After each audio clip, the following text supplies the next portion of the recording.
సర్వకర్మల్ని కూడా విడిచిపెట్టమని, అలాగే కర్మల్ని విడిచిపెట్టిన తర్వాత ఈ సంసార జనన మరణ చక్రం నుంచి విడుదల పొందడం కోసమని, మోక్షాన్ని పొందడం కోసమని మనం చేయవలసింది ఏమిటి అంటే ఆత్మాభ్యాస ఉపస్థితై ఆత్మజ్ఞానాన్ని పొందడం కోసం ప్రయత్నం చేయాలి. ఇక్కడ రెండు విషయాలు ఉన్నాయి. ఒకటి ప్రపంచానికి సంబంధించింది, రెండోది పరమాత్మకి సంబంధించింది. ప్రపంచానికి సంబంధించినటువంటి విషయంలో మనం నిమగ్నం అయ్యామా పరమాత్మకు దూరం అయిపోతాం. పరమాత్మకి దగ్గర కావాలనుకున్నామా ప్రాపంచికమైనటువంటి విషయాల నుంచి మనం వెనక్కి రావాలి. ఎప్పుడైతే మనకి ప్రపంచ విషయాల మీద, వస్తువుల మీద, భోగాల మీద మనకి ఆసక్తి ఉందో వాటి కోసం మనం ప్రయత్నం చేస్తాం, వాటి కోసం కర్మలు చేస్తాం. ఆ కర్మల కారణంగా మనకి అనేక రకాలైనటువంటి అలసటలు, ఆందోళనలు, అశాంతి అన్నీ వస్తూ ఉంటాయి. ఈ అలసటలు, ఆందోళనలు, అశాంతి మనలో ఎంతకాలం అయితే ఉంటుందో అంతకాలము కూడా పరమాత్మ వైపు తిరగటానికి మన మనస్సు అంగీకరించదు. కాబట్టి పరమాత్మ వైపు తిరగాలి అని అనుకుంటే ఈ ప్రాపంచికమైనటువంటి విషయాల పట్ల ఆసక్తి పోవాలి. ఆ ఆసక్తి పోయినప్పుడే దానికోసం మనం కర్మలు చేయడం మానేస్తాం. ఆ విధంగా సర్వకర్మాణి సన్యస్య అన్ని కర్మల్ని కూడా విడిచిపెట్టేసి ఆత్మాభ్యాస ఉపస్థితై ఆత్మాభ్యాసం, ఆత్మజ్ఞానం కోసమని మనం తీవ్రమైనటువంటి ప్రయత్నం చేయాలి. యత్యతాం, తీవ్రమైనటువంటి ప్రయత్నం చేయాలి అని మనం నేను శ్లోకంలో చెప్పుకోవడం జరిగింది. అయితే సర్వకర్మాణి సన్యస్య అని చెప్పగానే ఎవరికైనా సరే ఏంటంటే కర్మలన్నీ వదిలేసేయమంటున్నారు అనేటువంటి భావన వస్తుంది. ఎంతో ఉత్తమోత్తమైనటువంటి స్థితిలో ఉన్నటువంటి వాళ్ళకి తప్ప, ఎంతో పరిపక్వమైనటువంటి సాధకులకి తప్ప, ఎంతో జ్ఞానాన్ని సంపూర్ణంగా ఆర్జించినటువంటి వాళ్ళకి తప్ప మిగిలినటువంటి వాళ్ళందరికీ కూడా అన్ని కర్మల్ని విడిచిపెట్టండి అనగానే పెద్ద సందేహం వచ్చేస్తుంది. అయితే ఎందుకు కర్మల్ని వదలాలి, కర్మల్ని ఎందుకు వదలాలి అనేటువంటి విషయాన్ని తర్వాత శ్లోకంలో చెప్తున్నారు. అయితే కర్మల్ని వదలటమే కాకుండా మోక్ష ప్రాప్తికి మార్గం ఏమిటో అనేది కూడా ఈ శ్లోకంలో చెప్తున్నారు. 11వ శ్లోకం చూడండి. చిత్తస్య శుద్ధయే కర్మ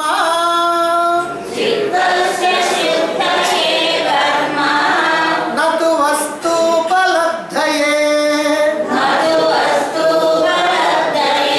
వస్తు సిద్ధిర్విచారేణ నకించిత్ కర్మ కోటిభిః. చిత్తస్య శుద్ధయే కర్మ, నీ చిత్తాన్ని శుద్ధం చేసుకోవటం కోసం కర్మ చేయాలి.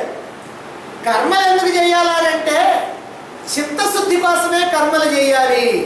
నతు వస్తు ఉపలబ్ధయే, వస్తు ఉపలబ్ధయే అంటే మోక్ష ప్రాప్తి కోసం కాదు కర్మలు చేయవలసింది.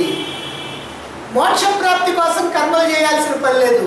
మరి దేనికి చేయాలంటే నీ చిత్తాన్ని, నీ మనస్సుని శుద్ధి చేసుకోవటం కోసం చేయాలి.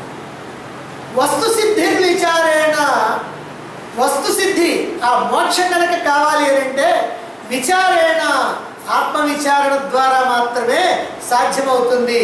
నా కించిత్ కర్మ కోటిభిః, కోటి కర్మలు చేసినా సరే నీకు మోక్షం అనేటువంటిది కలగదు.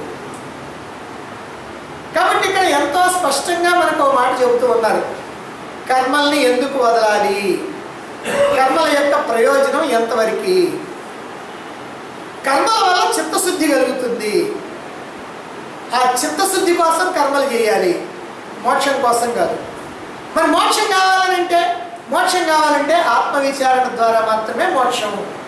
కోటి కర్మలు చేసినా సరే మోక్షం అనేటువంటిది లేదు అని ఈ శ్లోకం ద్వారా శంకరాచార్యుల వారు ఎంతో అద్భుతంగా చిన్న చిన్న పదాలతోటి మనకి స్పష్టంగా కర్మల యొక్క అనిత్యత్వాన్ని గురించి, కర్మలు ఎందుకు చేయవలసిన పని లేదు అనేటువంటి దాని గురించి ఇక్కడ చెప్తున్నారు.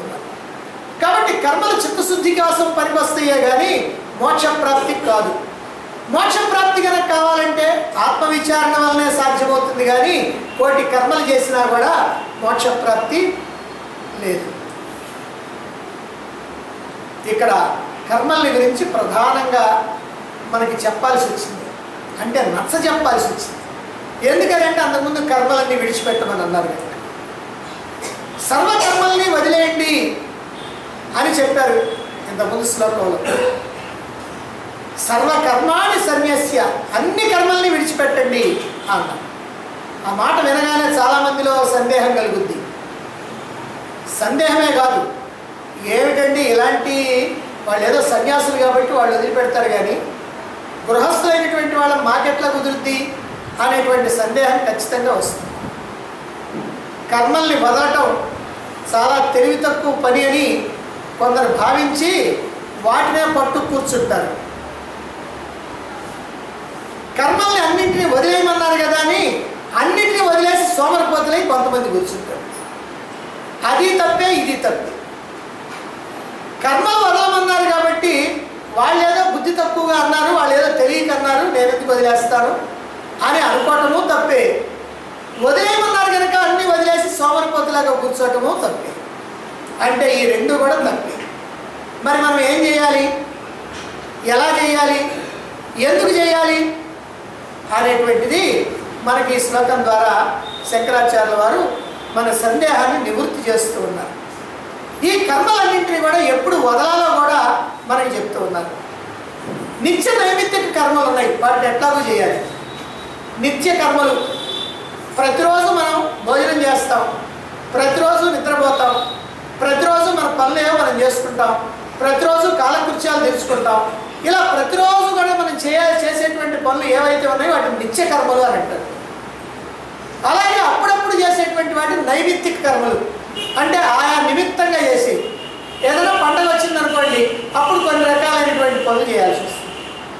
లేదా పెద్దలైనటువంటి వాళ్ళు చనిపోయినటువంటి పితృదేవతలకి ఏదైనా తర్పణాలు వదలాలనుకోండి, అది ఆ సమయంలో చేసేటువంటి పనులు.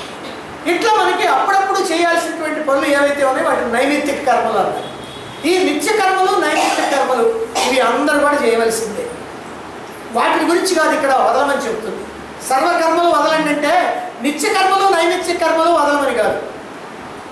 ఇక రెండో విషయం ఏంటంటే శాస్త్ర విరుద్ధమైనటువంటి కర్మలు ఏవైతే ఉన్నాయో వాటిని ఎప్పుడు చేయకూడదు. వాటిని గురించి కూడా కాదు ఇక్కడ చెబుతుంది. శాస్త్ర విరుద్ధమైనటువంటి కర్మలు వదిలేయండి అని చెప్పక్కర్లా. అవి శాస్త్ర విరుద్ధమైనవి కనుక వదిలేయాల్సిందే. ఆ విషయం మనకి తెలుసు. దొంగతనం చేయటం, ఇతరులు ఇద్దరు చేయబెడటం, పాపాలు చేయటం, ఇతరుల్ని దూషించడం, ఇతరుల్ని హింసించడం, ఇలాంటివి ఏవైతే ఉన్నాయో ఈ పనులు చేయొద్దండి అని ఎవరు చెప్పక్కర్లా. అవి మనకందరికీ తెలుసు, చేసేవాడికి కూడా తెలుసు. ఈ తప్పుడు పనులు, పాప పనులు ఇవి చేయకూడదు. ఇలాంటి పనిగానే చేస్తే దీని యొక్క ఫలితాన్ని మళ్ళీ మనం ఇంకో జన్మలో అనుభవిస్తాం. ఎందుకని అనుభవిస్తాం? ఎందుకనంటే ఇప్పుడు ఈ దేహంలో ఉండి మనం చేసాం ఈ పని, ఈ దేహాన్ని వదిలిపెట్టిన తర్వాత మళ్ళీ ఇంకోటి దగ్గర తగిలించుకుంటాం, అప్పుడు దీని ఫలితాన్ని అనుభవిస్తాం. కాబట్టి ఎప్పటికైనా సరే మనం అనుభవించాలి. కాబట్టి ఇలాంటి తప్పుడు పనులు, పాప పనులు, నీచమైనటువంటి పనులు, నికృష్టమైనటువంటి పనులు, శాస్త్ర విరుద్ధమైనటువంటి పనులు ఏనాడు కూడా చేయకూడదు. కాబట్టి వీటి గురించి కాదు ఇక్కడ చెబుతుంది. నిత్య నైమిత్తిక కర్మల గురించి కాదు, శాస్త్ర విరుద్ధ కర్మల గురించి కాదు. మరి అన్ని కర్మలు వదలండి అని దేని గురించి చెప్తారు? శాస్త్ర విహితమైనటువంటి కర్మలు ఏవైతే ఉన్నాయో, అంటే శాస్త్రం చెప్పినటువంటి కర్మలు ఏవైతే ఉన్నాయో, సత్కర్మలు, మంచి పనులు ఏవైతే ఉన్నాయో అదిగో వాటి సంగతి చెప్తున్నారు ఇక్కడ. ఏమిటి వాటి సంగతి? ఎందుకు చెప్తున్నారు? ఏమిటా ఆ శాస్త్ర విహితమైనటువంటి కర్మలు, శాస్త్రం చెప్పినటువంటి కర్మలు? భగవంతుడిని స్తుతించేటువంటి స్తోత్ర పాఠాలు ఉన్నాయి. భగవంతుడిని మనం స్తుతించడానికి స్తోత్ర పాఠాలు ఉన్నాయి, సహస్రనామాలు ఉన్నాయి, పారాయణలు ఉన్నాయి, ఇష్టదేవత పూజలు ఉన్నాయి, ఆరాధనలు ఉన్నాయి, వ్రతాలు ఉన్నాయి, నోములు ఉన్నాయి, సంధ్యావందనాలు ఉన్నాయి, యజ్ఞయాగాదులు ఉన్నాయి, తీర్థయాత్రలకు పోవటం ఉంది. ఆ తీర్థ క్షేత్రాల్లో ఆ తీర్థ స్నానాలు చేయటం ఉంది, పుణ్యక్షేత్రాల దర్శనం ఉంది, దీనులకు సహాయం చేయటం ఉంది, వాళ్ళకి దాన ధర్మాలు, డబ్బు కానీ వస్త్రం కానీ ఇంకా ఏదైతే అవసరం అవుతుందో వాటిని ఇవ్వటం, అలాగే తోటి వారికి మేలు కలిగేటట్టుగా, సంతోషం కలిగేటట్టుగా, వాళ్ళ దుఃఖాన్ని తొలగించడానికి చేయగలిగినటువంటి సహాయం ఏదైతే ఉందో ఆ సహాయాలు ఉన్నాయి. ఇట్లాంటివన్నీ కూడా శాస్త్ర విహిత కర్మలు, అంటే చెయ్యవలసినటువంటి కర్మలే. ఇవి శాస్త్రం చెప్తుంది మానవుడిని, అయ్యా ఇవి చెయ్యి అని. ఎందుకు చేయమంటుంది ఇది కూడా మనం తెలుసుకున్నాం. ఎందుకు చేయమంటుందనంటే, నువ్వు చేసేటువంటి కర్మలన్నీ కూడా మంచి కర్మలు కనుక చేస్తే నువ్వు మంచి ఫలితాలు పొందుతావు, ఈ లోకంలో సుఖాలు పొందుతావు, లేదా దేహం కనుక పోయిన తర్వాత పరలోకంలో సుఖాలు భోగాలు పొందుతావు, లేదా మళ్ళీ జన్మించినప్పుడు ఈ చేసినటువంటి పుణ్యకర్మల కారణంగా సుఖాలు భోగాలు అనుభవిస్తాం మళ్ళీ వచ్చే జన్మలు. కాబట్టి ఇలాంటి కోరిక సాధారణంగా అందరికీ ఉంటుంది. కాబట్టి అందుకని ఈ వేదాలు కానీ శాస్త్రాలు కానీ వీటిని చేయమని చెప్పి అందరికీ చెప్తానే ఉంటాయి. కనుక వీటిని చేస్తే పుణ్యం వస్తుంది, దానివల్ల మంచి జరుగుతుంది, సుఖంగా జీవిస్తాం, సరిపోయిన తర్వాత స్వర్గ సౌఖ్యాలు వస్తాయి, మళ్ళీ జన్మించేటప్పుడు ఉత్తమ జన్మలు వస్తాయి, బాగా సుఖాలు భోగాలు హాయిగా ఆనందంగా అనుభవిస్తూ ఉంటాం. అందుకని వీటిని విధిగా చేయాలి అని శాస్త్రం మనకి నిర్దేశించి చెబుతా ఉంటాం. మరి ఇటువంటి సత్కర్మల్ని విడిచిపెట్టండి అని ఇక్కడ శంకరాచార్య వారు చెబుతున్నారు. శాస్త్రం ఏం చెబుతుంది? చెయ్యండి అంటారు. శంకరాచార్య వారు ఏం చెబుతున్నారు? వదలండి అని. అయితే ఏమండి, ఇంతకీ మేము శాస్త్రం చెప్పినట్టుగా చేయాలన్నా శంకరాచార్య వారు ఇక్కడ చెప్పినట్టుగా వదలాలా? ఏమిటి తిరకాస్? మరి ఎందుకు మమ్మల్ని ఇట్లా ఇబ్బంది పెడతాం? ఏదో చేయండి అంటే చేయండి అని చెప్పండి, బాగుంటుంది. వద్దా అసలు వద్దని చెప్పండి, ఓసారి అట్లా ఓసారి ఇట్లా చెప్తే మేమేం చేస్తాం అని మానవుడికి సందేహం వస్తాం. అయితే దీన్ని మనం జాగ్రత్తగా ఆలోచించాలి. ప్రతి మానవుడి యొక్క, ఈ లోకంలో జన్మించినటువంటి ప్రతి మానవుడి యొక్క పరమ లక్ష్యం ఏమిటంటే మోక్షప్రాప్తి. ప్రతి మానవుడు కూడా, ఈ లోకంలో జన్మించినటువంటి ప్రతి మానవుడు కూడా ఈ జన్మని సార్థకం చేసుకోవటం అంటే తాను మళ్ళీ జన్మంటూ లేకుండా శాశ్వతమైనటువంటి ఆనంద స్థితిలో ఉండాలి, అంటే మోక్షాన్ని పొందాలి. కాబట్టి మోక్షాన్ని పొందటమే అసలు లక్ష్యం. కానీ స్వర్గభోగాలు అనుభవించడమో, ఇక్కడ సుఖాలు భోగాలు అనుభవించడమో అది అసలు లక్ష్యం కాదు మనకి. మరైతే మోక్షప్రాప్తి ఎలా వస్తుంది? ఆత్మ విచారణ వల్ల వస్తుంది, జ్ఞానప్రాప్తి వల్ల వస్తుంది, శాస్త్రాలను తెలుసుకోవటం వల్ల, ఆ తెలుసుకున్నటువంటి శాస్త్రాలని జీవితంలో అన్వయించుకొని ఆచరణ చేయటం వల్ల, తన నిజస్వరూపమైనటువంటి ఆత్మని తెలుసుకొని ఆ ఆత్మగా ఉండటం వల్ల, ఆత్మ పరమాత్మని తెలుసుకొని పరమాత్మగా ఉండటం వల్ల, నేను బ్రహ్మాన్ని అని గ్రహించి ఆ బ్రహ్మముగా ఉండటం వల్ల అప్పుడు కలిగేటువంటిది ఆ మోక్షం, శాశ్వత ఆనందం. అయితే ఇటువంటి శాశ్వత ఆనందం కోటి కర్మలు చేసినా కూడా లాభం లేదు. అందుకని చెప్పారు, నా కించిత్ కర్మ కోటిభిః. కోటి కర్మలు చేసినా కూడా కొంచెం కూడా ప్రయోజనం లేదు. కించిత్ అంటే కొంచెం, కొంచెం కూడా ప్రయోజనం లేదు, అస్సలు ప్రయోజనం లేదు. అందుకని కర్మలు చేయాల్సినటువంటి పని లేదని చెప్తున్నారు. అందుకే కర్మలన్నింటినీ కూడా వదిలిపెట్టి ఆత్మవిచారణ చేసి మోక్షాన్ని పొందండి అని చెప్పడం కోసం శంకరాచార్యుల వారు ఇక్కడ కర్మలు వదలండి అన్నారు. మరైతే ఇక్కడ కర్మలు చేయండి అన్నారే, అది ఎందుకని? ఎందుకంటే సామాన్యమైనటువంటి మానవులంతా కూడా మోక్షం కావాలనేటువంటి ఆలోచనలో ఉండరు. కాబట్టి ఎలాగోలాగా దుష్కర్మలు మానేసి సత్కర్మలు చేస్తారని ఈ శాస్త్రయుతమైనటువంటి కర్మలు చేయండి అని శాస్త్రాల్లో చెప్పడం జరిగింది. చాలా జాగ్రత్తగా మీరు ఆలోచించండి. ఒక ఎలిమెంటరీ స్కూల్లో కుర్రవాడిని వేశాం. 1వ తరగతిలో అబ్బాయి చదువుకుంటున్నాడు. కూడికలు, తీసివేతలు, హెచ్చవేతలు, భాగహారాలు అవన్నీ కూడా నేర్పుతూ ఉన్నారు. మరి కూడికలు చెప్పేటప్పుడు వాడు ఏం చేస్తారంటే 3, 2 కలిపితే ఎంత అనేది వాడికి టక్కని తెలియదు. అందుకని 2 వేళ్ళు తీసుకో, 3, 4, 5. సరే 2 అయితే చాలా తేలిక అనుకోండి, 8, 7, 8 ఎంత అన్నారు అనుకోండి. కాబట్టి 7, 8 ఎంత అంటే మనం 8 ఏళ్ళు తీసుకుందాం. 7, 8, 9, 10, 11, 12, 13, 14, 15 వాడు అట్లా లెక్క పెట్టుకొని ఖచ్చితంగా తప్పుకోకుండా వేస్తాడు. అయితే మరి వీడే కాలేజీకి వెళ్ళాడు. కాలేజీలో కూడా మ్యాథమెటిక్స్ టీచర్ వచ్చాడు, లెక్కల మాస్టర్ వచ్చాడు. అక్కడ కూడా ఆ లెక్కల్లో కూడా ఎక్కడో కొంత కూడికలు ఉన్నాయి, ఒక 5-6 అంకెలు కూడాల్సి వచ్చింది. అప్పుడు కూడా వీడు ఈ వేళ్ళు లెక్క పెట్టుకుంటున్నాడు అనుకో, ఆ మాస్టర్ అడుగుతాడు, ఏంది వేళ్ళు లెక్క పెట్టుకుంటున్నాయండి అని అంటాడు. అదేనండి నాకు చిన్నప్పుడు నేర్పారండి, అందుకని నేను ఇప్పుడు వేళ్ళు లెక్క పెట్టుకుంటున్నాను.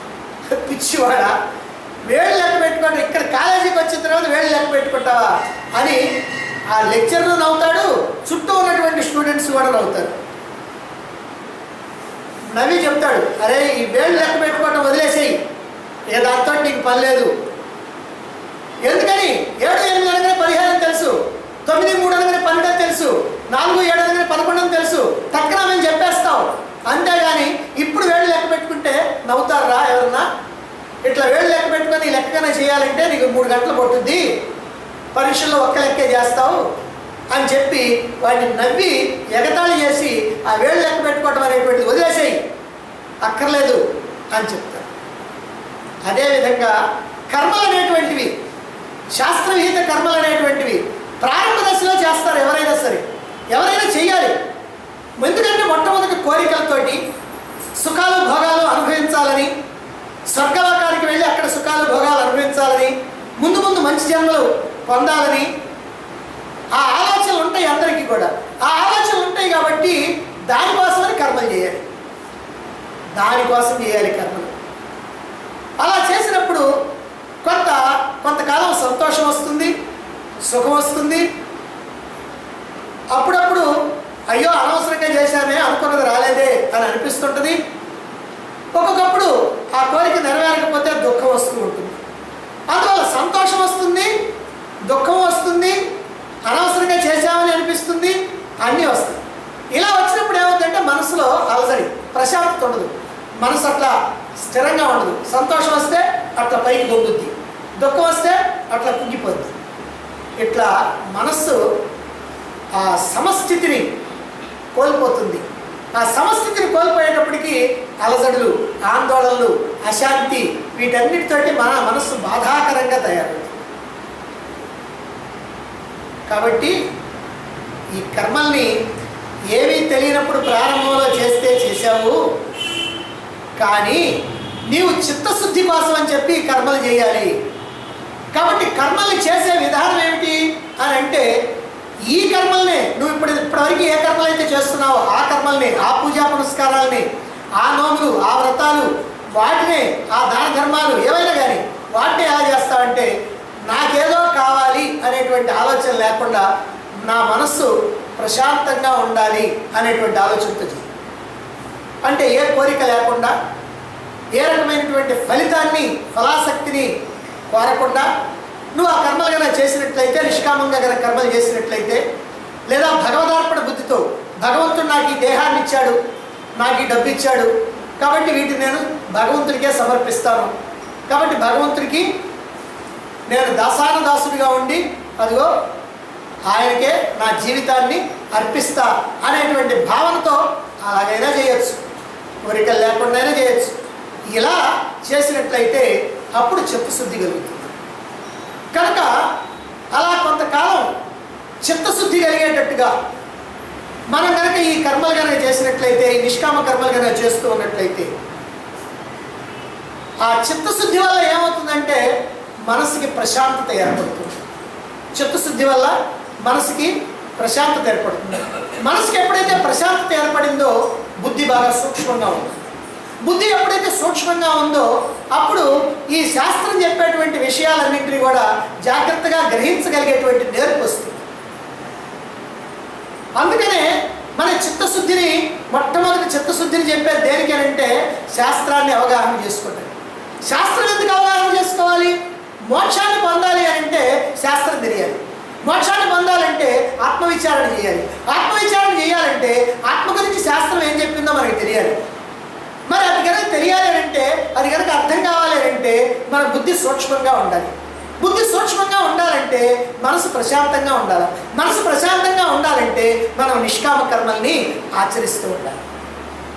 ఈ ప్రకారంగా మనం నిష్కామ కర్మల్ని ఆచరిస్తూ మనసుని శుద్ధం చేసుకొని బుద్ధిని సూక్ష్మం చేసుకొని శాస్త్రాన్ని అవగాహన చేసుకోవడానికి ప్రయత్నం చేయాలి. అంటే ఇక్కడ మనకి శంకరాచార్యుల వారు అన్యాపదేశంగా ఏం చెబుతున్నారంటే, అయ్యా కర్మలన్నీ వదలండి అనేటువంటి మాటలో ఒక భావం ఉంది. ఇప్పటిదాకా మీరు చేస్తున్నటువంటి కర్మలన్నీ కూడా ఇప్పుడు చేస్తున్నట్టు కాకుండా చిత్తశుద్ధి కోసం చేయండి.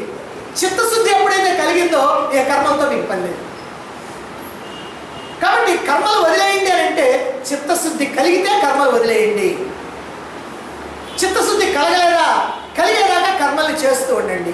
ఆ చేసే కర్మల్ని ఇలా నిష్కామంగా ఫలాపేక్ష రహితంగా ఇలా చేస్తూ ఉండండి. కాలేజీలో లెక్చరరు వేళ్ళు లెక్క పెట్టుకోవటం ఎప్పుడు వద్దన్నాడు? అయ్యా నువ్వు వేళ్ళు లెక్క పెట్టుకోవటం అవసరం లేకుండానే కూడికల్ని గబగబా చేయగలుగుతావు కాబట్టి అప్పుడు వద్దన్నాడు. అలా చేయలేనటువంటి 1వ తరగతిలో 2వ తరగతిలో ఏం చేశారు? వేళ్ళు లెక్క పెట్టుకోవటం, కూడికలు కాబట్టి వేళ్ళు లెక్క పెట్టుకోవటం చెప్పారు. అప్పుడు వేళ్ళు లెక్క పెట్టుకోవటం వద్దు, నీకు అనవసరం అలా, అది నీకు అవసరం అన్నారు. ఇప్పుడు ఏమంటున్నారు? అది నీకు అనవసరం అంటున్నారు. ఎందుకని? ఆ వేళ్ళు లెక్క పెట్టుకోకుండానే నువ్వు లెక్కలన్నీ చేయగలుగుతావు. అందుకని చెప్పి ఇక్కడ అదే అవసరం లేదన్నారు. కాబట్టి ఇలా అంతరంగాన్ని శుద్ధి చేసుకోవటానికి శాస్త్రం చెప్పినటువంటి ధర్మకార్యాలు, సత్కార్యాలు, పుణ్యకార్యాలు, యజ్ఞయాగాదులు, పూజా పురస్కారాలు ఇవన్నీ చేయటం అనేటువంటివి ఇదిగో వాటిని మనిషి మొదలుపెట్టినటువంటి మనిషి అలా అలా అలా చేయటం అలవాటైపోయి ఇవన్నీ కూడా చేయటం అలవాటైపోయిన తర్వాత వాటిని వదలదు. ఎందుకని? ఇంతకాలం నుంచి నేను ఇవన్నీ చేస్తున్నానండి, ఇవన్నీ చేస్తా ఉంటే నాకు అన్నీ బాగుంది, నేను ఏమైనా చేయకపోతే నాకేదో జరుగుద్ది, నాకేదో అపకారం జరుగుద్ది అనేటువంటి భావన వస్తుంది. అందుకని అలా చేస్తూ పోవటమే తన యొక్క పవిత్రమైనటువంటి కర్తవ్యంగా భావిస్తాడు. వాటిని వదలటం అపచారం అని అనుకుంటాడు. వదిలితే గొప్ప కీడు కలుగుతుందని భ్రమపడుతూ ఉంటాడు, భయపడుతూ ఉంటాడు. ఆ భయంతోనే ఆత్మానుభూతికి కోసం చెప్పినటువంటి సాధనలు ఏవైతే ఉన్నాయో వాటిని చేయడు. అంటే అర్థం ఏంటంటే మనం కాలేజీ లెవెల్లో కూర్చున్నా ఎలిమెంటరీ స్కూల్ లెవెల్లో ఆలోచిస్తూ ఉంటాం. అంటే అద్భుతమైనటువంటి శాస్త్రాన్ని వింటూ మోక్షాన్ని పొందటానికి మన జన్మలు కోటాను కోట్ల జన్మలన్నీ కూడా తగ్గించుకోవటానికి, అసలు జన్మే లేకుండా చేసుకోవటానికి లభించినటువంటి అద్భుతమైనటువంటి అవకాశం ఈ మానవ జన్మ. ఈ 84 లక్షల జీవరాశిలో పుట్టి గిట్టిన తర్వాత వచ్చినటువంటి అపరూపమైనటువంటి దుర్లభమైనటువంటి ఈ మానవ జన్మ ఏదైతే ఉందో, ఈ మానవ జన్మ ఈ మోక్షాన్ని కావాలనేటువంటి కోరికతో కూడినటువంటి జన్మ, గురువుల్ని ఆశ్రయించి శాస్త్రాలను వింటూ ఉన్నటువంటి ఈ జన్మని మనం సార్థకం చేసుకోకుండా వ్యర్థం చేసుకున్నటువంటి వాడు. అందుకనే అడుగు ముందుకు వేయలేనటువంటి పరిస్థితి వస్తుంది. బుద్ధి పూర్తిగా అలసత్వంతో నిద్రావస్థలో ఉండిపోతా ఉంటుంది. నేను ఈ కర్మలు ఎందుకు చేస్తున్నాను అనేటువంటి ఆలోచన చేయడు. ఎంతకాలం చేయాలి నేను ఇవి అనేటువంటి ఆలోచన చేయడు. ఈ కర్మలు చేస్తున్నందువల్ల ఫలితం ఏమిటి? ఈ కర్మల్ని కనుక వదిలిపెట్టమన్నారు కనుక వదిలిపెడితే ఏమిటి నా పరిస్థితి అనేటువంటి ఆలోచన చేయడు. అందుకే గుడ్డిగా వీటిని అనుసరిస్తూ ఉంటాడు. అదే బుద్ధి మెలకువగా ఉన్నటువంటి వాడు, అంటే గురువు చెప్పినటువంటి ఆ శాస్త్రం మీద, ఆ జ్ఞానం మీద విశ్వాసం ఉన్నటువంటి వాడు. అందుకని మనకి శాస్త్రాన్ని తెలుసుకోవడానికి శ్రద్ధ అనేటువంటిది చాలా గొప్ప అవసరం అని చెప్తారు. శ్రద్ధ అంటే ఏమిటి అని అంటే గురు వేదాంత వాక్యాదిషు విశ్వాస శ్రద్ధ అన్నారు. గురువు పట్ల, వేదాంత వాక్యాల పట్ల విశ్వాసం ఉండాలి. ఎందుకని? గురువు నీకు చెప్తున్నాడు. ఏమని చెప్తున్నాడు? ఇదిగో అయ్యా, నీకు ఇది ఒక్కటే జన్మ కాదు, ఇది మొదటిది కాదు, ఇది చివరిది కాదు. కోటాను కోట్ల జన్మలు ఎత్తావు, ఇంకా కోటాను కోట్ల జన్మలు ఎత్తాలి. ఇప్పుడు ఈ దేహం అనేటువంటిది నువ్వు తొడుక్కున్నటువంటి వస్త్రం లాంటిది. ఇప్పుడు ఈ దేహాన్ని తగిలించుకొని వచ్చావు. దీంతో నువ్వు పూర్వంలో ఏమేమైతే చేసావో వాటిని అనుభవిస్తున్నావు. ఇప్పుడు ఏమేమైతే చేస్తావో ఈ దేహాన్ని వదిలిన తర్వాత ఇంకో దేహాన్ని తగిలించుకొని అప్పుడు అనుభవిస్తావు. కాబట్టి నువ్వు చేయవలసింది ఏమిటంటే మళ్ళీ మళ్ళీ జన్మలెత్తు మళ్ళీ మళ్ళీ కర్మఫలాలు అనుభవించడం కాదు. ఈ జన్మలు అనేటువంటివి లేకుండా శాశ్వతమైనటువంటి ఆనందాన్ని పొందాలి. శాశ్వతమైనటువంటి ఆనంద స్థితిలో, ఆత్మస్థితిలో, పరమాత్మ స్థితిలో నువ్వు ఉండాలి. అలా ఉండాలి అని అంటే ఇదిగో ఈ ప్రకారంగా నువ్వు నడుచుకోవాలి అని శాస్త్రం చెప్పినటువంటి విషయాలు గురువు చెప్తూ ఉంటే వాటిని అర్థం చేసుకోలేనటువంటి వాడు వ్యర్థమైనటువంటి జీవితాన్ని గడపడానికి ప్రయత్నం చేస్తాడు. కాబట్టి ఈ కర్మల యొక్క పరిమితి ఏమిటో తెలుసుకోవాలి. ఈ కర్మలు ఎందుకు చేయాలో, ఎందుకు చేయకూడదో, ఎలా చేయాలో, ఎలా చేయకూడదో తెలుసుకోవాలి. సాధారణంగా మొదట్లో నువ్వు చేసావు, నాకేదో సుఖాలు భోగాలు కావాలనుకున్నావు, స్వర్గ సుఖాలు కావాలనుకున్నావు, చేసావు. కానీ ఒక స్థితికి నువ్వు వచ్చిన తర్వాత ఇప్పుడు ఆలోచించాలి, నా మనశుద్ధి కోసం ఈ కర్మలు చేయాలి. మనశుద్ధిని కనుక పొందావా ఏ కర్మలతో నీకు పని లేదు. కాబట్టి ఇక్కడ శంకరాచార్యుల వారు కర్మకాండం నిరసించటం వల్ల ఇది మనం గుర్తుపెట్టుకోవాలి. కర్మల్ని ప్రారంభ దశలో చిత్తశుద్ధి కోసం చేసి చిత్తం శుద్ధమైన తర్వాత శాస్త్రాన్ని అవగాహన చేసుకునేటువంటి స్థితి వచ్చిన తర్వాత అప్పుడు నిర్భయంగా వీటిని వదిలేసేయి. నీకేం భయం లేదు. వదిలేసి ఏం చేస్తావు? వదిలేసి మేల్కుంటుకోవటం కాదు, అప్పుడు సోమరి అవుతావు. ఆత్మనిష్ట కోసం ప్రయత్నించి. అందుకే భగవద్గీతలో కూడా చిట్ట చివరిలో శ్రీకృష్ణుడు చెప్పాడు, సర్వధర్మాన్ పరిత్యజ్య మాం ఏకం శరణం వ్రజ. సర్వధర్మాన్ పరిత్యజ్య అంతవరకే వింటే ఏమవుతుంది? అన్ని ధర్మాలు వదిలేయండి అంటే అధర్మంగా నడవండి అని అర్థం చేసుకుంటాడు. కానీ ధర్మాలన్నీ వదిలేసి నీకు ఏ ధర్మాలు అయితే ఉన్నాయో ధర్మాలన్నీ వదిలేసిన తర్వాత మాం ఏకం శరణం వ్రజ, నన్ను ఒక్కడే శరణు పొందు అంటే పరమాత్మని శరణు పొందడం కోసం అన్ని ధర్మాలు వదలాలి. కానీ ఊరికి సోమరిపోతుగా తినడానికి నిద్రపోవడానికి ధర్మాలు వదలదు. అది అర్థం చేసుకోవాలి. ఇక్కడ కూడా శంకరాచార్య వారు చెప్పింది ఇది. నువ్వు ఏ కర్మలైనా సరే నిన్ను వదలమని ఎందుకు అంటున్నావు అంటే నువ్వు చిత్తశుద్ధి కోసం చేసినంత కాలం చేసావు, చిత్తశుద్ధి కలిగింది, వదిలేసేయి. అవి వదిలేసిన తర్వాత ఈ శుద్ధమైనటువంటి చిత్తంతో, సూక్ష్మమైనటువంటి బుద్ధితో శాస్త్రాలని అవగాహన చేసుకో, జ్ఞానాన్ని పొందు అనేటువంటి విషయాన్ని మనకి ఇక్కడ తెలియజేస్తున్నారు. నిజంగా ఈ కర్మలు భక్తి, కర్మ భక్తి అనేటువంటివి చాలా విలువ కలిగినటువంటివి, దాంట్లో ఏ సందేహం లేదు. మనిషిని జంతు ప్రవృత్తి నుంచి మానవ ప్రవృత్తికి, మానవ ప్రవృత్తి నుంచి దైవ ప్రవృత్తికి మార్చడానికి, తీర్చిదిద్దడానికి చాలా అవసరమైనటువంటివి. నిజమైనటువంటి మానవుడిగా మారిన తర్వాత దైవత్వంలో ప్రవేశించాలి. ఇదే మానవ జన్మకి పరమలక్ష్యం. ఏమీ తెలియనటువంటి వాడు, స్వార్థపూరితమైనటువంటి జీవితాన్ని గడుపుతున్నటువంటి వాడు మానవుడిగా బ్రతకకుండా జంతువుగా, మృగంగా బ్రతికితే బ్రతకొచ్చు కాక. కానీ తెలిసిన తర్వాత అతడు ఆ మానవత్వానికి వచ్చిన తర్వాత మానవత్వంతో ఆగకూడదు, దైవత్వానికి ఎదగాలి. కాబట్టి ఆ దైవత్వానికి ఎదగాలి అని అంటే నీ యొక్క పరమలక్ష్యమైనటువంటి మోక్షాన్ని పొందడానికి నీ ప్రయత్నం ఏదో నువ్వు చేయాలి. ఇదే మానవ జీవితం యొక్క పరమలక్ష్యం, పరమ పురుషార్థం. అలా దైవత్వంలో ప్రవేశించాలని అంటే ఈ కర్మలు ఎంత మాత్రం కూడా ప్రయోజనం లేదు. అందుకనే చెప్తున్నారు, నా కించిత్ కర్మ కోటిభి. కోటి కర్మలు చేసినా, కోటి కర్మలు కాదు, కోటి జన్మల కర్మలు చేసినా సరే నీకు ఏమాత్రం ప్రయోజనం లేదు, మోక్షాన్ని అందుకోవడానికి ఏం ప్రయోజనం లేదు. అందుకే వీటిని వదలాలి. చిత్తశుద్ధి కలిగిన తర్వాత వీటి వల్ల ఏ ప్రయోజనం లేదు. ఎలిమెంటరీ స్కూల్లో తప్పక చదువుకోవాల్సినటువంటి అవసరం ఉంది. అయితే దేనికి ఎలిమెంటరీ స్కూల్లో చదువుకోవాలా? హై స్కూల్లో చదువుకునేటువంటి విద్యని అర్థం చేసుకోవడానికి మాత్రం. హై స్కూల్లో చేరిన తర్వాత ఎలిమెంటరీ స్కూల్లో బుక్స్ చాలా బాగున్నాయండి, బాగా అర్థమవుతున్నాయి, ఆ క్లాస్ రూమ్ కూడా నాకు చాలా బాగుంది, బాగా అనుకూలంగా ఉంది, ఆ మాస్టర్ కూడా చాలా మంచోడు, కాబట్టి నేను ఆ మాస్టర్ వదలను, ఆ క్లాస్ రూమ్ వదలను, ఆ పుస్తకాలు వదలను, నేను అక్కడే కూర్చుంటా అన్నాడు అనుకోండి. 10 ఏళ్ళు పోయినా 15 ఏళ్ళు పోయినా అక్కడే కూర్చున్నాడు అనుకోండి. వాడిని ఏమంటాం మనం? పిచ్చివాడు అంటాం, మూర్ఖుడు అంటాం. కనుక ఎప్పుడు అట్లా కూర్చోకూడదు. అవతల తరగతిలో పోయినప్పుడు ఈ తరగతిని విడిచిపెట్టాలి. రెండో మెట్టు మీద మనం కాలు పెట్టినప్పుడు మొదటి మెట్టు మీద నుంచి కాలు తీసి ఆ తర్వాత మూడో మెట్టు మీద పెట్టాలి.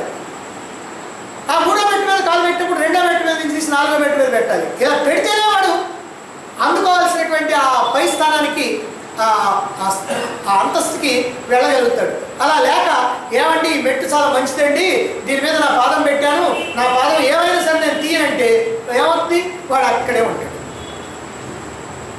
కాబట్టి కర్మలు చేస్తూ ఈ కర్మల్ని నేను జీవితాంతం చేయాల్సిందేనండి, నేను పారాయణలు చేస్తున్నాను, నేను పూజలు చేస్తున్నాను, నేను వ్రతాలు చేస్తున్నాను, నేను ఇవన్నీ ఇంకా బ్రహ్మాండంగా చేస్తాను, దీంతో నాకు గొప్ప పేరు వస్తుంది, 10 మంది నన్ను బాగా పొగుడతారు, కాబట్టి నేను మాత్రం వీటిని చచ్చినా వదలను అని చచ్చేదాకా వదలకుండా కనుక వాటిట్లోనే కనుక ఉంటే, అదిగో ఇందాక చెప్పాను ఎలిమెంటరీ స్కూల్లో కూర్చున్నటువంటి వాడు, అదిగో వాడి గతి వాళ్ళకి కలిగేది. అందువల్ల ఏం చేయాలంటే మనం ఒక స్థానం నుంచి ఒక స్థానానికి, ఒక స్థానం నుంచి ఒక స్థానానికి వృద్ధిలోకి వెళ్ళడానికి మనం ప్రయత్నం చేయాలి. కాబట్టి ఈ కర్మలన్నింటినీ కూడా చిత్తశుద్ధి కలిగేంత వరకు చెయ్యి. నీకు చిత్తశుద్ధి కలిగిందా వాటిని వదిలేసి. ఏమంటే చిత్తశుద్ధి కలిగింది నాకు ఎట్లా తెలుస్తుందండి? శాస్త్రం నీకు అర్థమైతే చిత్తశుద్ధి కలిగింది, శాస్త్రం నీకు అర్థం కాకపోతే చిత్తశుద్ధి కలగాలి. కాబట్టి శాస్త్రాన్ని అర్థం చేసుకునేటువంటి బుద్ధి సూక్ష్మత నీకు ఉన్నది అని అంటే ఇక నువ్వు కర్మలు చేయాల్సినటువంటి అవసరం లేదు. మరి ఏం చేయాలండి? ఆత్మజ్ఞానాన్ని అందుకోవాలి. మరి ఆత్మజ్ఞానాన్ని అందుకునేటువంటి సామర్థ్యం ఇప్పుడు నీకు వచ్చింది కాబట్టి, బుద్ధిలో ఏకాగ్రత కుదిరింది కాబట్టి, ఆ ఏకాగ్రత ద్వారా ఈ శాస్త్రాలను అవగాహన చేసుకొని ధ్యానంలో, విచారంలో చక్కగా నీ బుద్ధిని ఉపయోగించుకోవాలి. దీంతో నీ మనోబుద్ధులు ఈ ఆత్మతత్వాన్ని, పరమాత్మ తత్వాన్ని సరిగ్గా అర్థం చేసుకోవటానికి, ఆ తత్వం నేనే, అది నేనే అని అర్థం చేసుకోవటం కోసమని, ఆ బ్రహ్మానుభూతిలో నిలిచిపోవటం కోసమని ఉపయోగపడుతుంది.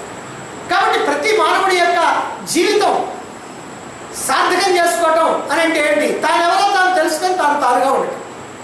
నేను ఆత్మను, ఆత్మ అంటే బ్రహ్మమే కనుక నేను బ్రహ్మమును, అహం బ్రహ్మాస్మి అనేటువంటి స్థితిలో ఉండిపోవటమే మానవుడి యొక్క అసలైనటువంటి లక్ష్యం. ఆ స్థితిలో ఉండటం కోసమే కోటాను కోట్ల జన్మల్లో మనం ఎన్నో సుకృతాలు చేసుకొని వచ్చాం. ఇన్ని సుకృతాలు చేసుకొని వచ్చిన తర్వాత, అద్భుతమైనటువంటి మానవ జన్మని పొందిన తర్వాత, ఈ మార్గంలో ప్రవేశించిన తర్వాత, ఈ మార్గంలో మనం ఉండలేక మళ్ళీ కనుక మనం పడిపోయామంటే వాడిని ఏమన్నారు శంకరాచార్య వారు? మూర్ఖుడు అని అన్నారు. కాబట్టి అటువంటి మూర్ఖులు మనం ఎందుకు కావాలి? కాబట్టి ఈ మార్గంలోనే మనం దేహాన్ని విడిచిపెట్టేంత వరకు కూడా ఈ మార్గంలోనే ఉండాలి అని కోరుకోవాలి. ఆ మార్గంలో ఉండాలి, ఉండటానికి ప్రయత్నం చేయాలి. ఏ ఆటంకం కలిగినా ఎదిరించాలి. ఈ ఆటంకాలన్నీ కూడా మనం ఏం చేయలేవు. ఎందుకని అంటే మనకు కావాల్సినటువంటి లక్ష్యం అది, అసలైనటువంటి లక్ష్యం అది. ఆ లక్ష్యాన్ని కనుక మనం సంపాదించగలిగామంటే ఇక్కడ ఉన్నటువంటివి ఏవి కూడా మనకి లెక్కలవి కావు. ఏవి రావాలో వస్తాయి, ఏవి పోవాలో పోతాయి. అంతేగాని వీటిని పట్టుకొని కూర్చున్నందువల్ల అంతా నష్టమే తప్ప నీకు ఏ రకమైనటువంటి ప్రయోజనం లేదు.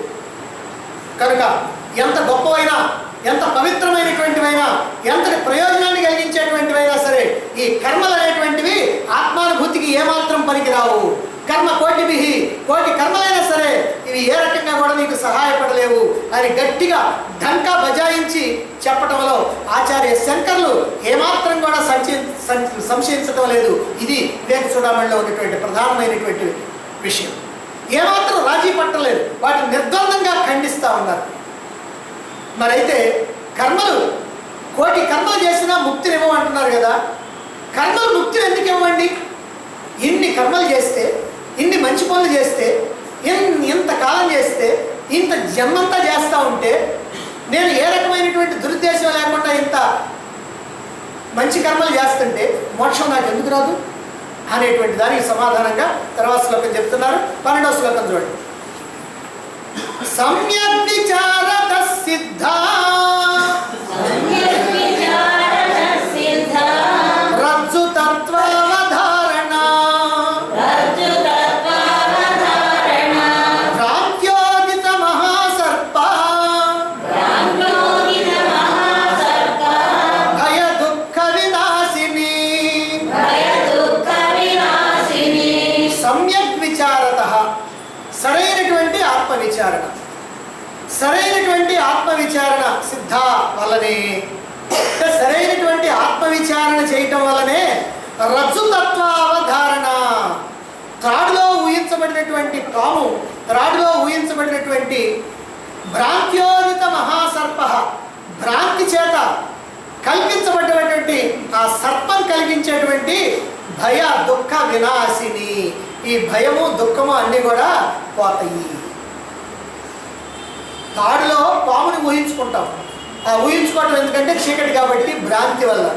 ఆ భ్రాంతి వల్ల మనం పాముని ఎప్పుడైతే ఊహించుకున్నామో మనకి మనకి భయము, బాధ, దుఃఖము అన్నీ కలుగుతాయి.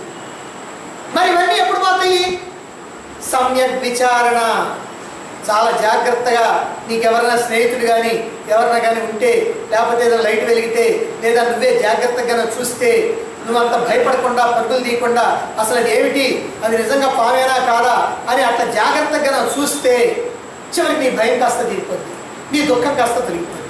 అదే ఇక్కడ ఒక అద్భుతమైనటువంటి ఉపమానం ద్వారా శంకరాచార్యుల వారు చెప్తున్నారు. కోటి కర్మలు చేసినప్పటికీ కూడా ఆత్మానుభూతికి సహాయపడవు, విచారణ వల్లనే మోక్ష ప్రాప్తి అని ఇంతవరకు ఈ శ్లోకంలో చెప్పారు శంకరాచార్యుల వారు. అయితే కర్మల వల్ల ఎందుకు ఆత్మానుభూతి కలగదు? లోకంలో అందరికీ కూడా కర్మల వల్లనే మోక్షం అని అనుకుంటారు.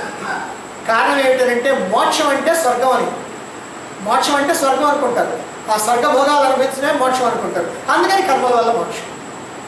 ఒక్కసారి రామాను నీకు మోక్షం వస్తుంది, ఇదిగో ఈ పూజ చేసుకో నీకు మోక్షం వస్తుంది, ఇదిగో ఈ యజ్ఞం చేయి నీకు మోక్షం వస్తుంది అని చెప్పేస్తూ ఉంటారు. పెద్దలే చెప్తుంటారు, సర్వసంగ పరిచయాలైనటువంటి సన్యాసులే చెప్తుంటారు, అన్నీ తెలిసినటువంటి వాళ్ళే చెప్తుంటారు. ఎందుకంటే వాళ్ళ చేత ఆ పని చేయించాలి. అది కూడా చెయ్యరు కాబట్టి ఇట్లనే చేయిద్దామని చెప్పి వాళ్ళకి ఆ మాట చెబుతారు. మనం కూడా చిన్నపిల్లలు చెప్తున్నాం, ఈ పని కనుక నువ్వు చేసావంటే, ఈ 1వ తరగతిలో కనుక నీకు మంచి మార్కులు 100 మార్కులు వచ్చినాయంటే నువ్వు డాక్టర్ అవుతావు. అంటే 1వ తరగతి పాస్ కాగానే డాక్టర్ అవుతాడా? కాదు. కానీ ఆ డాక్టర్ అనేటువంటి ఆశ పెడితే వీడు బాగా మార్కులు తెచ్చుకుంటాడు. అసలు ఉన్నది నిరాకారమై, నిర్గుణమై, నిరంజనమై, నిర్వికారమై, నిరీహమై, నిశ్చలమై, నిత్యమై, శాశ్వతమై, అజమై, అవ్యయమై, అచించమై, సర్వవ్యాపకమై, సూక్ష్మాతి సూక్ష్మై, స్వయం ప్రకాశమైనటువంటి పరమాత్మ ఒక్కటే, బ్రహ్మం ఒక్కటే. ఆ బ్రహ్మమే నీవు. అంటే ఉన్నదంతా కూడా నీవే. ఏకమేవ ద్వయం బ్రహ్మ నేహ నానాస్తి కించన అని ఛాందోగ్యోపనిషత్తు చెప్తుంది. ఉన్నదంతా ఒకే ఒక్క బ్రహ్మము. బ్రహ్మము కంటే అన్యముగా రెండవది ఏదీ లేదు. ఆ బ్రహ్మము నీవే. మరి బ్రహ్మము నీవే అని చెప్పినప్పటికీ కూడా ఆ బ్రహ్మము నేరుగా ఉంటున్నానా? ఆ బ్రహ్మము నీవుగా ఉంటున్నావా? ఉండటం వల్ల. ఎందుకని? అజ్ఞానం వల్ల. ఈ అజ్ఞానం కారణంగా నేను బ్రహ్మాన్ని అనేటువంటి మాట మర్చిపోయి నేను దేహాన్ని అని అనుకుంటున్నావు, నేను ఇంద్రియాలు అనుకుంటున్నావు, నేను మనస్సు అనుకుంటున్నావు, నేను బుద్ధిని అని అనుకుంటున్నావు. కాబట్టి నేను బ్రహ్మాన్ని అనేటువంటి విషయం అజ్ఞానం వల్ల మర్చిపోయి నేను ఈ నామరూపాలతో కూడినటువంటి దేహమే అని నీవు అనుకుంటూ ఉన్నావు.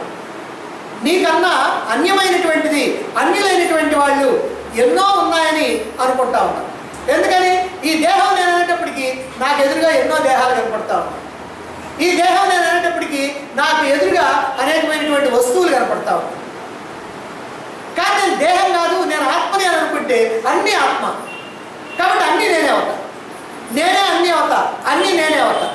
నేను ఎప్పుడైతే ఈ దేహాన్ని అనుకున్నానో నేను వేరు, నీవు వేరు, వాళ్ళు వేరు, వీళ్ళు వేరు, అది వేరు, ఇది వేరు, అన్నీ వేరు వేరు వేరు వేరు అయిపోతాయి. కాబట్టి ఈ భ్రమ మనకి తొలగాలి. ఏ భ్రమ? నేను దేహాన్ని అనేటువంటి భ్రమ తొలగాలి. నేను దేహాన్ని అనేటువంటి భ్రమ తొలగాలంటే నా నిజస్వరూపం బ్రహ్మము అనేటువంటి సత్యం తెలియాలి. ఆ సత్యంగా ఉండిపోవాలి. అప్పుడే సమస్తమైనటువంటి భయాల నుంచి, దుఃఖాల నుంచి, బాధల నుంచి, అలసల నుంచి, ఆందోళన నుంచి, అశాంతి నుంచి, అన్నింటి నుంచి కూడా నీకు విముక్తి. ఈ విషయాన్ని వేదాంతం తరచుగా వినిపించేటువంటి రజ్జు సర్ప భ్రాంతి, ఈ తాడు పాము అనేటువంటి ఉదాహరణ ద్వారా ఇక్కడ శంకరాచార్యుల వారు తెలియజేస్తున్నారు. నువ్వు అజ్ఞానాన్ని వదలాలి అనేటువంటి విషయం చెప్పడానికి ఈ ఉదాహరణ మనకి చెప్తున్నారు. మనం రాత్రి సమయంలో అలా పొరుగురికి వెళ్తూ ఉన్నాం. అంతా మసక చీకటిగా ఉంది. ఒంటరితనం, ఒంటరిగా పోవాలంటే కాస్త భయం కూడా ఉంటుంది. అంత దూరంగా ఏదో మెలికలు తిరుగుతున్నట్టుగా అక్కడ పడింది. అదే చీకటి కావడంలో ఆ మెలికలు తిరిగింది. వెంటనే అనుకున్నాం పామేమో అనుకున్నాం. ఆ పామేమో అనుకున్న తర్వాత అది కాస్త కదులుతున్నట్టు పడింది. అది ఎక్కడ కదలటలా, నీ భయం కదిలిస్తూ ఉందండి. అంటే నీ భయం కారణంగా అది కదులుతున్నట్టుగా ఉంది. కదులుతున్నట్టుంది, అది పామేని అనుకున్నాం. వామో పాము ఎక్కడుంది, ఏమైపోద్ది అనుకుని పరుగులు తీసి, అలా పరుగులు తీసి ఎటు పరుగులు తీస్తున్నావో ఏం చేస్తున్నావు, నీ కాలికి ఏదో మెత్తగా తగిలింది. వామో పాము నా కాలి కిందకి వచ్చేసింది అనుకో. భయం, బాధ, దుఃఖం, ఆందోళన, ఏమైపోద్దో, అమ్మో ఈ పాము కనుక కాటేస్తే ఖాళీ, ఇక్కడే పోతా, ఇక అసలు ఊరికి కూడా పోవడానికి వీల్లేదు, ఇంట్లో వాళ్ళకి కూడా తెలియదు ఏమైపోద్దో అనేటువంటి భయం. ఈ భయం అంతా కూడా ఎందుకు, ఈ పరుగులు పెడతాం అంతా ఎందుకని అంటే అది తాడు అని తెలియక పాము అని అనుకున్నది, అంతకంటే ఇంకేం లేదు. అది తాడు అని తెలియకుండా పాము అని అనుకున్నందువల్ల నీకు ఈ బాధలన్నీ కూడా వచ్చింది. కానీ ఈ సత్యం కనుక నీకు తెలిస్తే, అది తాడని కనుక ఇప్పుడు ఈ భయాలు బాధలు ఉంటాయా? ఉండవు. మరి అది ఈ భయాలు బాధలు కనుక పోవాలంటే ఆ సత్యం నీకు తెలియాలి. ఎట్లా తెలుస్తుంది? అదే సమయంలో నీకు స్నేహితుడు కూడా అటు పక్క వచ్చాడు అనుకోండి. ఆ స్నేహితుడు అంటే నీకు బాగా నమ్మకం, నీకు ఎంతో అన్యోన్యంగా స్నేహంగా ఉంటున్నటువంటి వాడు. అందుకని వాడేం చేస్తాడంటే, అబ్బాయి ఇది పాము కాదయ్యా, ఇది తాడాను, నాకు తెలుసు, ఇంత ముందు కూడా అది అక్కడ అట్లనే పడింది, అదిగో నేను నాకు ఇవాళ ఉదయమే చూశాను కాబట్టి అది కాదు అని చెప్పాడు అనుకోండి. అప్పుడు నీకు కొంత ధైర్యం వస్తుంది. కానీ అయినా సరే ఏమో అది పామేనేమో, పామే అనిపిస్తుంది కదా అని అనుకున్నప్పటికీ కూడా నీకు ఇప్పుడు ఒక ఆలోచన వస్తుంది అన్నమాట. ఏమో స్నేహితుడు అబద్ధం ఎందుకు చెబుతాడు కాబట్టి ఇదేదో తెలుసుకుందాం అని అనుకొని చిన్నగా దగ్గరికి పోతావు, ఓ పుల్ల తీసుకుంటావు, దాన్ని కాస్త అట్లా కదిలిస్తే ఏం కదలకలా, అది అట్లనే ఉంది. సరే ఆమె ఆ పుల్లతో పైకెత్తావు, పైకెత్తి అట్లనే ఉంది, అదేమి కదలకలా, సౌండ్ చేయటలా, ఏమి లేదు, ఊరికి పట్టుకొని చూసావు, అది పెట్టుతాడు. ఇప్పుడు నీ భయాలన్నీ ఏమైపోయినాయి? ఇప్పుడున్నాయా భయాలు? ఇప్పుడు పరుగులు తీస్తున్నావా? ఇప్పుడు ఏమైపోద్దో, నా బ్రతుకంతా ఏమైపోద్దో అని ఏమైనా ఏడ్చావా? ఏమీ లేదు. ఇదంతా ఎందుకని? ఒక్క క్షణం తేలిపార చూడటం కారణంగా, తేలిపార చూచి అది సత్యాన్ని నువ్వు గమనించడం వల్ల.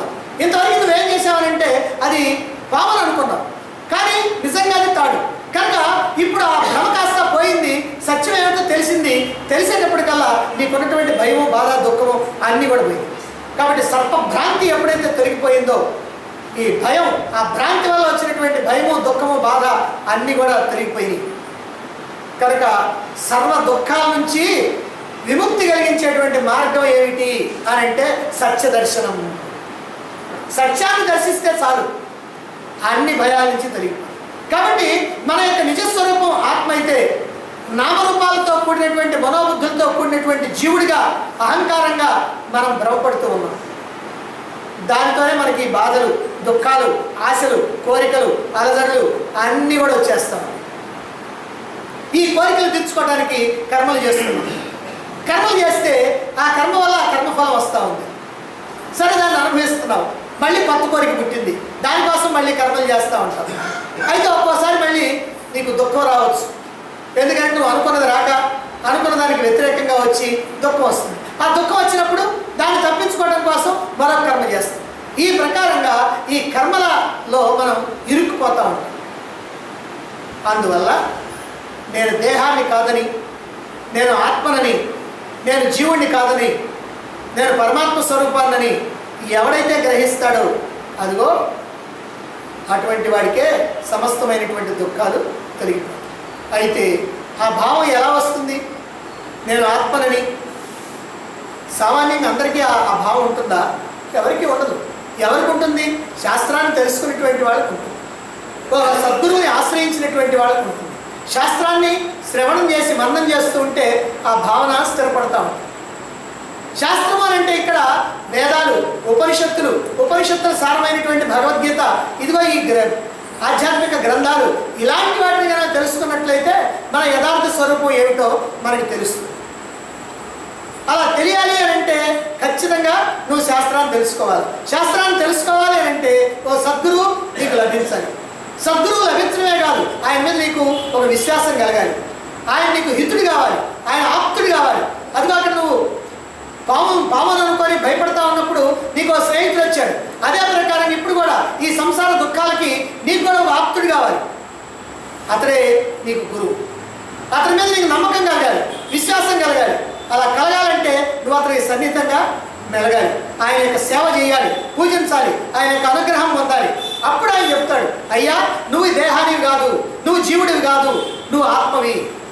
ఈ దేహము, ఇంద్రియాలు, మనస్సు, బుద్ధి ఏవైతే ఉన్నాయో వీటన్నిటికీ వెనక ఆధారంగా ఉండి, వీటన్నిటికీ చైతన్యాన్ని ఇస్తూ, వీటన్నిటిని కూడా వాటి పనులు చేసుకోవడానికి ఆధారభూతంగా ఉన్నటువంటి దివ్య చైతన్య శక్తి ఏదైతే ఉందో అది నీవు. అంతేగాని ఇదిగో ఈ నశించిపోయేటువంటి దేహం కానీ, ఇంద్రియాలు కానీ ఇవేవి కూడా నీవు కాదు అనేటువంటి విషయాన్ని చెప్తారు. అంటే ఏదైతే వీటన్నిటికీ ఆధారంగా ఉందో చైతన్యం, అదే ఆత్మ, అదే పరమాత్మ, అదే తత్వమసి. తత్ ఆ పరమాత్మ, త్వం నీవు అసి అయి ఉన్నావు. అప్పుడు ఈ ప్రాపంచిక ఆ విషయాన్ని కనుక మనం రూఢిగా కనుక విచారణ చేసి తెలుసుకున్నట్లయితే ఈ ప్రాపంచికమైనటువంటి వ్యామోహం కాస్త తొలగిపోద్ది. ప్రశాంతమైనటువంటి చిత్తంతో గురువు యొక్క ఉపదేశాన్ని మనం స్వీకరిస్తాం. స్వయంగా సత్యాన్ని గ్రహిస్తాం. నిజంగా చెప్పాలంటే గురువు ఉపదేశం చేసినంత మాత్రాన మన డౌట్ తీరదు. గురువు యొక్క ఉపదేశాన్ని మనం ప్రత్యేకంగా విచారణ చేసి ఆ సత్యాన్ని మనంతరం మనంగానే తెలుసుకున్నట్లయితే అప్పుడు మనకి అన్ని సందేహాలు కూడా తొలగిపోతాయి. కాబట్టి ఆత్మజ్ఞానం అనేటువంటిది విచారణ వల్లనే సాధ్యమవుతుంది అని చెప్పింది. విచారేణ ఆత్మవిచారణ వల్లనే ఈ జ్ఞానం అనేటువంటిది సిద్ధించింది. కాబట్టి గురుసేవ లాంటి గురువు యొక్క బోధ, గురువు చేసేటువంటి సేవ, ఇవన్నీ కూడా నీకు సహాయకారులు అవుతాయి. అప్పుడే నువ్వు అసలైనటువంటి విషయం తెలుసుకోగలుగుతావు. జ్ఞానానికి మార్గం ఏమిటో తెలుస్తుంది. ఆప్తుడి యొక్క మాట ఎంత నిజమైనా సరే తనకి తానుగా అది తాడే అని పట్టుకొని చూచి తెలుసుకున్నాడు. అదే ప్రకారంగా ఇక్కడ కూడా నీవు బ్రహ్మానివి, నువ్వు జీవుడివి కాదు, నువ్వు దేహానివి కాదు అని గురువు చెప్పినప్పటికీ కూడా తనంతట తానుగా విచారణ చేసి ఆ బ్రహ్మము నేను ఎట్లా అవుతాను అనేటువంటి ఆలోచన చేసి అట్లా నేను జీవుడిని కాదు, నేను బ్రహ్మాన్ని అని తెలుసుకుంటే అప్పుడు జీవభ్రాంతి తొలగిపోతుంది, దేహభ్రాంతి తొలగిపోతుంది, సర్వ కర్మ బంధనాల నుంచి కూడా విముక్తి లభిస్తుంది. అందుకనే కోటి కర్మలైనా సరే నీకు విముక్తిని ఇవ్వలేవు, విచారణ వల్లనే నీకు ముక్తి అనేటువంటి విషయాన్ని మనకి ఇక్కడ తెలియజేయడం జరిగింది. కాబట్టి నీకు ఎన్ని కర్మలు చేసినా ముక్తి లేదు. ముక్తి కావాలనంటే విచారణ వల్లనే ముక్తి. కాబట్టి ఆత్మజ్ఞానంతో నేను ఆత్మని విచారణ ద్వారా ప్రయత్నిస్తే తప్ప, తన యొక్క స్వరూపం బ్రహ్మము అని గ్రహిస్తే తప్ప, తాను బ్రహ్మముగా స్థిరంగా నిష్ఠగా ఉంటే తప్ప ఈ సమస్తమైనటువంటి భయాలు, ఈ భ్రాంతితో కలిగినటువంటి భయాలన్నీ కూడా తొలగిపోతాయి. ఒకడికంట అనుమానం పిసేచి, ఆయనకి అన్ని అనుమానాలు. మనం గాలి పీలుస్తున్నాం కదండి, లోపలికి పోయింది, మళ్ళీ బయటకు వచ్చుతో రాదు, బయటకు వచ్చా కదండి, మళ్ళీ లోపలికి పోతే అన్ని అనుమానాలు. ఓసారి అంట మంచినీళ్ళు తాగుతా ఉంటాం. మంచినీళ్ళు తాగుతూ ఉండేప్పటికీ అయ్యో బల్లి లోపలికి పోయింది. ఎందుకంటే పైన బల్లి పోతా ఉంది, దాని యొక్క నీడేమో ఈ నీళ్ళలో పడుతుంది. పడేటప్పటికల్లా బలికి అసలు లోపలికి పోయింది. బల్లిని నేను తినేశాను, లోపలికి పోయింది, కాబట్టి ఖాళీ నేను బ్రతకను అని అనుకున్నాడు. ఎంతమంది ఏం చెప్పినా వెళ్ళ, రకరకాల మందులు ఇచ్చారు, కప్పుకోవడానికి ఏదో ఇచ్చారు, అన్నీ చేసినా సరే ఈ బల్లి నన్ను చంపేస్తుంది అని అనుకున్నాడు. రోజు రోజుకి క్షీణించిపోతాం. ఎవడో ఒక ఆయన తెలుసుకున్నాడు, ఎన్ని మందులు వాడినా తగ్గలేదు. 6 నెలలు చివరికి చిక్కి శల్యమైపోయాడు. ఇంత లాభం ఉండేవాడు ఇట్లా అయిపోయాడు. ఇక ఖాళీ ఇంకా 4 రోజుల్లో 5 రోజుల్లో 10 రోజుల్లోనూ పోతాడు. అలాంటి సమయంలో ఆ చమత్కారం కలిగినటువంటి వాడు ఒక ఆయన వచ్చాడు. వచ్చేసిన తర్వాత నేను తగ్గిస్తాను, దీనికి ఏం పర్వాలేదు, ఆ బల్లి కాస్త బయటికి పోద్ది అని. ఆయన ఏం చేశాడంటే బాగా వాంతులు కావడానికి ఒక మాత్ర ఇచ్చాడు. ఆ మాత్ర ఇస్తే వాంతులు అవుతాయి అన్నమాట. అందుకని ఒక బల్లిని మామూలుగా ఒక బాక్స్లో పెట్టుకొని పట్టుకొచ్చిన తర్వాత ఈయన మాత్ర ఇచ్చాడు. వాంతులు అవుతాయి, ఒకటేమైనా కక్కుంటున్నాడు. ఆడ బాగా వాంతి అయింది, దాంట్లోకి బల్లి వదిలేడు. అదిగో పోయింది, నీ నోట్లో నుంచి వచ్చింది కదా, అదిగో బల్లి పోయింది అనేటప్పటికల్లా ఈయనకి హాయిగా అమ్మయ్యా బల్లి పోయింది, ఇక నాకేం పర్వాలేదు అనుకున్నాడు. అక్కడి నుంచి హాయిగా మళ్ళీ బాగా ఇంతలా అవుతాం. అంటే ఎందుకు చెప్పుకుంటున్నామనంటే ఏదైతే భ్రాంతి కలిగిందో ఆ భ్రాంతి తొలగితే బాధ కలుగుద్ది. ఆ భ్రాంతి అట్లనే ఉంటే మాత్రం బాధ అనేటువంటిది తొలగదు. అలాగనే మనకు స్వప్నంలో రాత్రి కల వచ్చింది, ఏదో తప్పు చేసాం, జైల్లో వేశారు, బయటికి పోవాలి. నువ్వు ఎంత బయటికి పోవాలనుకున్నా సరే ఆ బయటికి పోవట్లేదు. ఎట్లా పోతాను, ఎవరికి చెప్దాం, వాళ్ళని నేను అడుగుతుంటే అయ్యో మాకు తెలియదు అని పోతాను. అయ్యో బయటపడలేకపోతున్నాని ఒకటే దిగులు. ఆ దిగులుతోటి ఎప్పుడో ఒకసారి పెద్దగా ఏడ్చి టక్కన మెలుకొచ్చి ఇప్పుడు బయటికి పోవాలనుకుంటాడా? ఎందుకని? జైల్లో ఉన్నాననేది భ్రాంతి, అది కళ. కాబట్టి ఆ కళ నుంచి బయటికి రావడానికి అక్కడ వెళ్ళగాల. మరైతే మెలుకొచ్చింది అనుకోండి, మెలుకొస్తే జైలు లేదు, బయటికి పోవాల్సిన అవసరం లేదు. అదే ప్రకారంగా ఇక్కడ కూడా ఏమిటంటే మనకు వచ్చేటువంటి కష్టాలు కానీ, దుఃఖాలు కానీ, బాధలు కానీ, భయాలు కానీ ఇవన్నీ కూడా ఎలాంటివి అంటే స్వప్నంలో రాత్రి వచ్చినటువంటివి. రాత్రి స్వప్నంలో వచ్చినటువంటి కష్టం స్వప్నంలో కష్టంగానే ఉంది, కానీ మేల్కొనేటప్పటికి ఏమైంది? అసలు కష్టం లేదు, బాధ లేదు. అలాగే ఇప్పుడు ఇక్కడ కూడా మనకేవో కష్టాలు దుఃఖాలు వచ్చినాయి. ఈ కష్టాలు దుఃఖాలకి మనం కూడా విపరీతంగా చెల్లించిపోతా ఉన్నాం. కానీ నిజం ఏంటంటే ఇది కూడా ఒక కళే. కాకపోతే రాత్రి వచ్చింది చిన్న కళ, ఇదేమో పెద్ద కళ, అంతే తేడా. కాబట్టి ఇది కళ అనేది నువ్వు తెలుసుకున్నావా? ఇప్పుడు ఈ దుఃఖాలు నీకు ఉండవు. కానీ కళని ఎప్పుడు తెలుసుకుంటావు? ఇప్పుడు తెలుసుకుంటే లాభం లేదు. ఇప్పుడు కళని తెలుసుకోవటం కూడా అది కూడా ఒక కళే. అందుకని ఎప్పుడు తెలుసుకుంటావు? నువ్వు కనుక ఆత్మస్థితిలో కనుకుంటే అప్పుడు తెలుసుకుంటావు. అంటే స్వప్నావస్థలో ఉన్నంత కాలము నీకు ఆ కష్టాలు ఉన్నాయి. జాగ్రత్త అవస్థలో వచ్చినప్పటికల్లా అవి తొలగిపోయింది. ఈ జాగ్రత్త అవస్థలో కష్టాలు ఉన్నాయి. ఈ తొలగిపోవాలంటే నువ్వు జ్ఞానావస్థలోకి పోవాలి. అంటే ఆత్మగా ఉండాలి. నేను ఆత్మలు అనేటువంటి స్థితిలో ఉండాలి. అదే ఆత్మజ్ఞానం, అదే ఆత్మానుభూతి. ఆత్మానుభూతిలో ఉంటే సమస్తమైనటువంటి కష్టాలు కూడా తొలగిపోతాయి. కాబట్టి ఈ ఆత్మ విచారణ అనేటువంటి తప్పనిసరిగా చేయాలి అని ఇక్కడ శంకరాచార్యుల వారు చెప్తున్నారు. గొప్ప ఉపమానం ద్వారా శంకరాచార్యుల వారు సమస్తమైనటువంటి సంసార దుఃఖాలు తొలగాలి అని అంటే మన యొక్క భ్రాంతి పోవాలి. మన దుఃఖాలన్నీ పోవడానికి ఒక్కటే మార్గం, భ్రాంతి పోవాలి. నువ్వు భ్రాంతిలో ఉన్నంతకాలం నీ దుఃఖాలు ఉంటాయి. అంటే నేను ఫలానా వ్యక్తిని, నేను ఫలానా వాడిని, నేను దేహాన్ని అని నువ్వు అనుకున్నంత కాలము ఈ దుఃఖాలు ఎక్కడికి పో. నేను ఆత్మని అనేటువంటి అనుభూతి కనుక కలిగితే, అనుకుంటే కాదు, అనుభూతి కనుక కలిగితే, నేను ఆత్మని అనేటువంటి అనుభూతి కలిగితే ఇక అప్పుడు ఈ భ్రాంతి పోతుంది. ఈ భ్రాంతితో పాటుగా సమస్తమైనటువంటి దుఃఖాలు కూడా పోతాయి. కాబట్టి కోటి కర్మల వల్ల కూడా ఈ దుఃఖం అనేటువంటిది పోదు. నీ భ్రాంతి తొలగినప్పుడే, జ్ఞానం వల్ల అజ్ఞానం తొలగినప్పుడే అని చెప్పి ఈ ప్రధాన విషయాన్ని, ఈ అధ్యాయాన్ని ముగిస్తూ ఆత్మానుభూతికి ఏకైకమైనటువంటి ఒకే ఒక్క మార్గాన్ని తర్వాత శ్లోకంలో స్పష్టం చేస్తున్నారు. మనం రేపు చెప్తాం.